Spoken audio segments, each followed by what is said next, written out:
తెలంగాణ అప్పులు, కాళేశ్వరం కథలు, రైతుల తిప్పలు, పంట నష్టం బాధలు, ధాన్యం కోతలు, పల్లెలకు సౌలతులు, సర్పంచ్ల గోసలు, చెరువుల కబ్జాలు, పోడు పట్టాలు, ప్రాజెక్టుల గురించి అన్ని పార్టీలు మాట్లాడతాయి. అసెంబ్లీలో కొట్లాడతాయి సుత. కానీ ఒక పార్టీల తరిక గమ్మతుంటదబ్బా. ఏండ్లకెళ్ళి చూస్తున్నాం కానీ ఎన్నడిగివి మాట్లాడరు. సీదా అసెంబ్లీకి పోతే మీకే మొత్తం సమజైతది.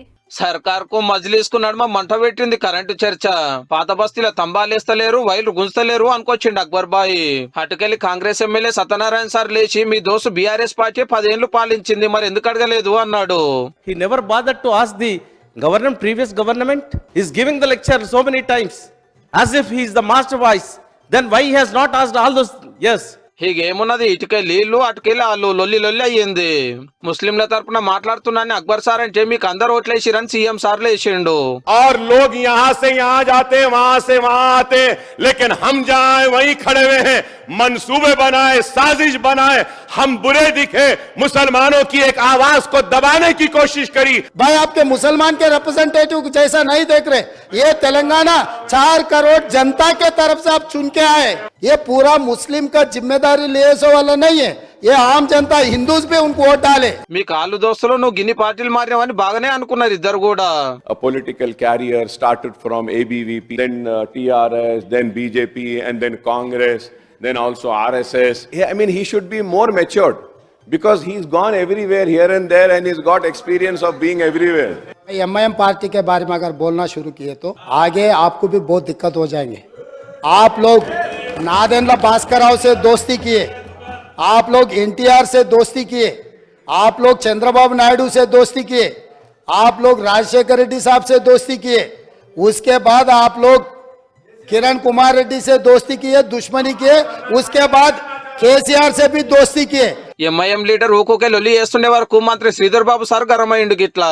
If you have any subject, try to speak on this subject. Don't try to sidetrack the subject. అయితే చాలా మందికి తెలియని ఒక ముచ్చటే చెప్పిండు సీఎం సారు.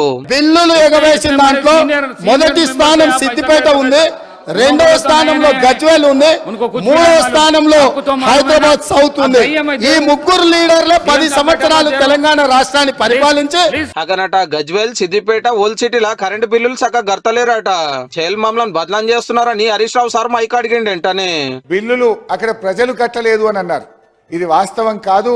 అక్కడేదన్నా ఒక లిఫ్ట్ ఇరిగేషన్ ప్రాజెక్టుదో ఒక ఇండస్ట్రియలిస్ట్ ఎవరైనా కట్టకపోతే సిద్దిపేట ప్రజలు బిల్లులు ఎక్కడ కూడా ప్రజలనే పదవులు. అయితే ఇంకా ఈ సార్కు మంత్రి పొన్నం సార్కు నడిచింది జరసేపు.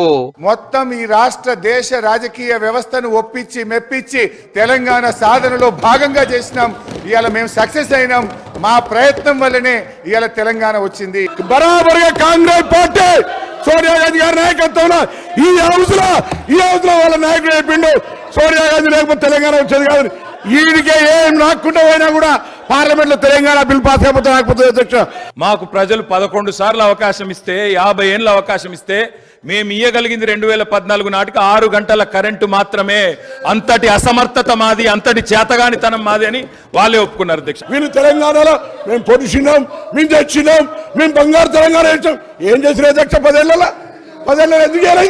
నేను బతికున్నటువంటి పార్లమెంట్ సభ్యుని ఆ ప్రాజెక్ట్ ఎందుకు చేస్తలేరని మా పిండ ప్రమాణం చేశారు. ఇవాళ వీళ్ళు 10 ఏళ్ళ అధికారం, మేమేం చేయాలి అధ్యక్ష వీళ్ళకి?